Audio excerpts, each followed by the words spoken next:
Lahat lumilipas, nagbabago, gwapo, maya-maya panot na, panotsa kung tawagin, di ba? Maganda, maya-maya gurang na.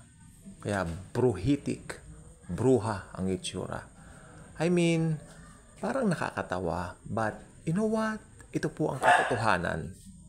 Maingay ang aso. Yan ang katotohanan. No, biro.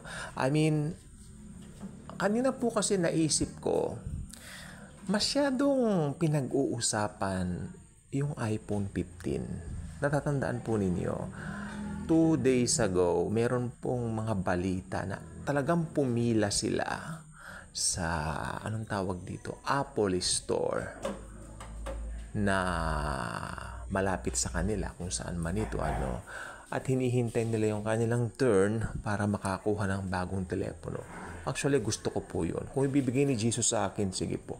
Pero yung bibili ako noon, wag na lang po. Marami po tayong tawag dito. Mas marami pang priority sa ngayon. Ano po? Anong naisip ko po kanina? Sabi ko, teka lang po. Parang taon-taon ganito na lang parate. Ganito na lang parate,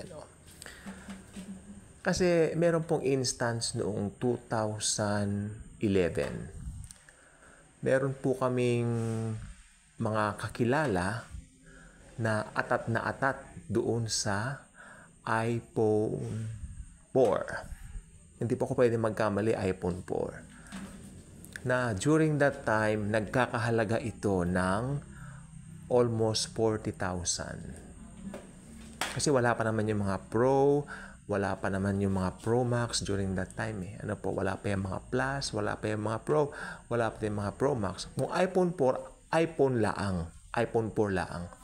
So ito po ay naaalala ko, nagpabili pa po siya sa asawa niya nang pumunta po ito sa ibang bansa, Doon pa nagpabili ng iPhone 4 at hinihintay niya na. During that time, big deal na yan Hinihintay ko na. Tapos, 1 week doon, yung asawa ko, sabi niya, at hinihintay ko na, hindi na ako makapaghintay. Meron po itong fever. Ito po ang tinatawag na iPhone fever. Noon pa lang po ganyan na.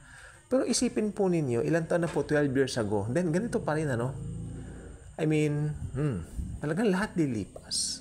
At kahapon, I just read the news, yung value daw ng iPhone 14 bumaba. Kaya kung gusto niyo bumili ng iPhone 14, kaya nyo na, you can.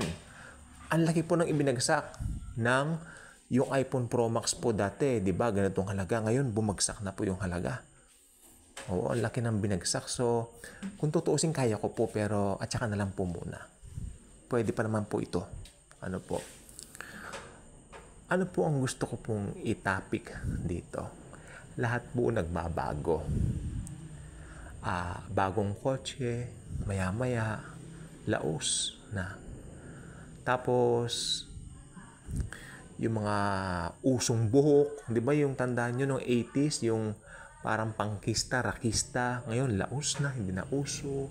Yung mga songs dati, pero mas gusto ko yung mga songs dati, don't get me wrong. Yun, kahit nasabihin natin, gusto ko pa rin yung mga kanta dati.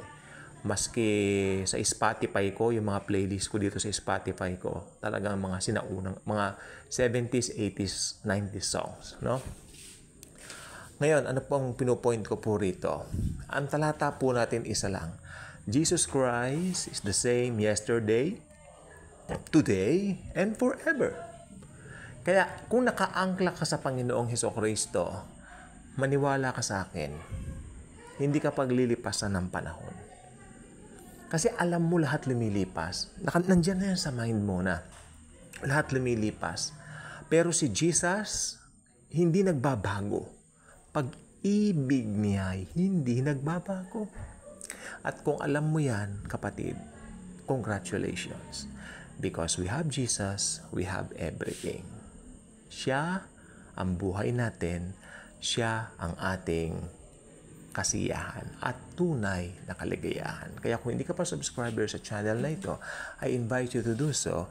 Click mo ang notification bell, share this video, share the love of Jesus. Thank you And as always and forever, Jesus truly loves us all.